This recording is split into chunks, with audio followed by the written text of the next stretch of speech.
So when you have space between your work and the wall, it literally elevates it. There's something about that shadow that makes it look wonderful. It's like a drop shadow when you're looking at a magazine. Right. You see that tiny little shadow and you know the direction the light is coming. You know you're working with something that's dimensional, and it just adds a lot of beauty. It does. It does. So one of my favorite ways to present works of art as textiles is with gallery wrap canvas. So you start with the size of the canvas that you want to do, and I love the depth. I was going to say, sometimes you can get the really narrow pieces, and those don't look as nice. No, those are meant to be framed. So those are great to add a frame, but I get it as deep as you can.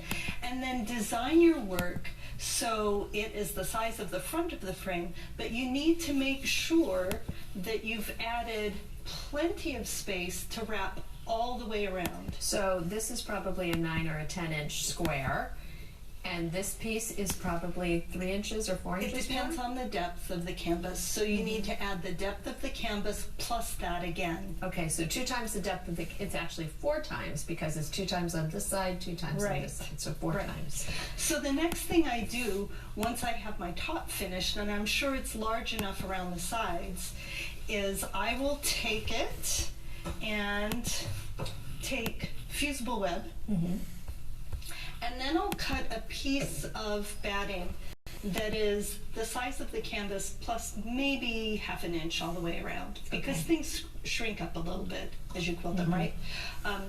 So this already has a fusible web backed to it.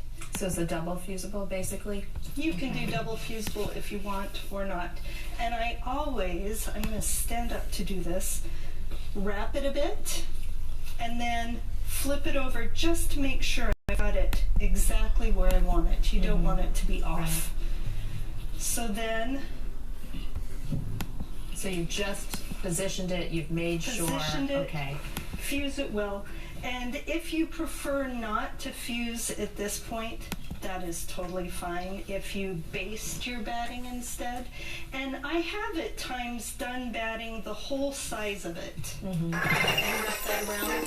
But personally, and it's personal preference, I really like having really sharp edges. Especially in the corners.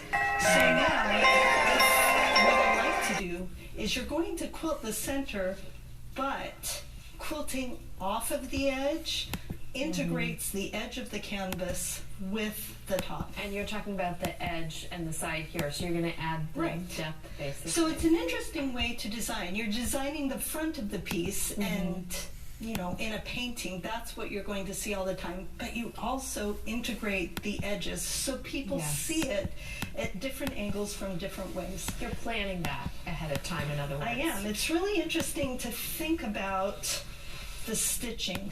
So in this case, I'm going to follow the shibori that's happening here in a free motion way. And I can feel my batting ends here. So I noticed you didn't baste. That's what the fusible web was for. But basting to the back, though. You didn't baste to your back piece.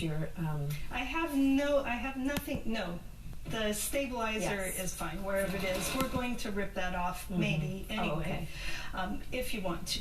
So the batting isn't under the edge, but because that stabilizer is there, we can continue our stitching off of the edge of the batting. And even if you go beyond that edge, that's going to wrap all the way around. It's sort of like you're giving a gift to the viewer. That they can view this from any side and see something different. That's a lovely way to think of it. It really is. So once you have your whole piece complete, this is when we get to the fun part. This is a finished piece, and you can see that in some places I haven't quilted it off the edge, in some places I have, and in this one I added a little bit extra. You know, you're a little bit extra. It makes the piece, doesn't it? I fuse an entire another layer of fusible web over the whole thing. So And I you can see how it's shiny. Yes, right? okay. There's fusible web here, there's fusible web out here. And notice how the batting is now right on the I was edge just because gonna it shrunk say, up a little yeah, I bit. was just gonna say you did it right. It Right. shrunk to the right side. This is just large enough that I can sit the iron into the back. And I'll bet if you